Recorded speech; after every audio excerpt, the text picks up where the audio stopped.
Maman, papa! Criai-je en enfonçant la porte d'entrée, du haut de mes 1m80, sans dicolo, j'avais 8 ans, et je leur dis les yeux écarquillés de bonheur, dans le cadre du rugby, j'ai appris une chanson paysanne, écoutez, écoutez. Ami, il faut faire une pause, j'aperçois l'ombre d'un bouchon. Mon père m'arrête, me frotte la tête et me dit en rigolant, mais enfin Pierre, c'est une chanson paillarde. Et mes parents éclatent de rire. Et pourtant, c'est resté dans ma mémoire, un beau souvenir de mon enfance et de mon innocence. Je pense que vous aussi, je vous le demande, vous pouvez me sortir des histoires de vos moments passés au parc, à glisser sur le toboggan, de votre première barbe à papa, de la fois où j'ai forcé mon frère à voler des pièces en chocolat chez Chef de Bruges. Pardon Gabriel, je t'ai lancé dans le grand banditisme. Malheureusement est vite arrivée l'adolescence. Et notre hargne de montrer aux adultes que nous aussi, nous pouvons être comme eux. Des gens matures et responsables, pouvant assumer de lourdes tâches. C'est vrai que maintenant, quand on y pense, on a vraiment hâte de payer nos impôts, et qui sait d'avoir la chance de changer des couches. Et si je vous disais, si je vous soufflais à l'oreille, que même si on veut se montrer adulte avant tout, l'enfance ressurgit. Marguerite Duras disait « Il reste toujours quelque chose de l'enfance, toujours ». Et à ces mots, j'ai envie de vous poser la question. Devrions-nous laisser transparaître notre enfance? Forcément, vous faites le parallèle entre vous, enfant, et vous maintenant, et vous avez sincèrement des doutes. Il n'y a pas de souci. Prenons le problème d'un point de vue scientifique. L'enfance est composée de 3 grandes périodes. La période néonatale, correspondant au premier mois de vie, la première enfance, du deuxième mois de vie aux 2 premières années, et enfin, la deuxième enfance, de 2 ans à environ 12 ans, l'adolescence. À chaque période correspondent de grands moments de notre vie.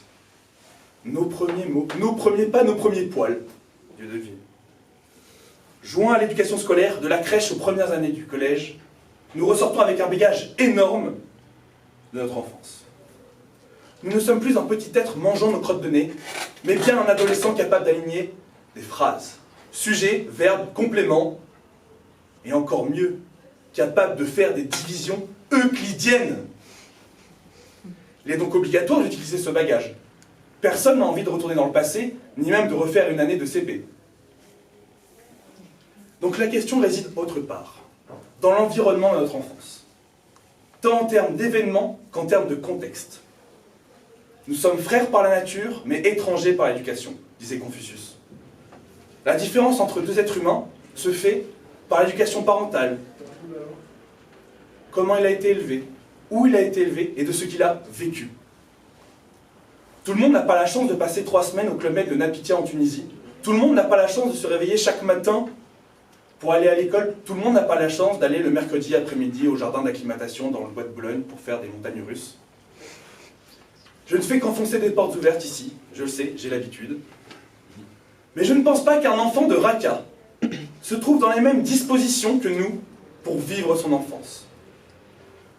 Devrait-il laisser transparaître son enfance lorsqu'il sera adulte? Je vous pose la question, et moi, je me pose la suivante. Peut-il seulement laisser transparaître son enfance lorsqu'il sera adulte? Si seulement il avait eu une enfance. Car l'enfance est avant tout l'innocence. De ne pas connaître le monde qui nous entoure, de ne pas le comprendre, de ne pas savoir ce qu'est la violence, de ne pas avoir à vivre dans cette violence. C'est aussi une insouciance, qui nous fait rire, nous, adultes, quand on relit les malheurs de Sophie, mais qui nous fait pleurer lorsqu'on pense à Gavroche descendant de sa barricade. L'enfance, c'est se préoccuper des choses les plus simples, les plus importantes.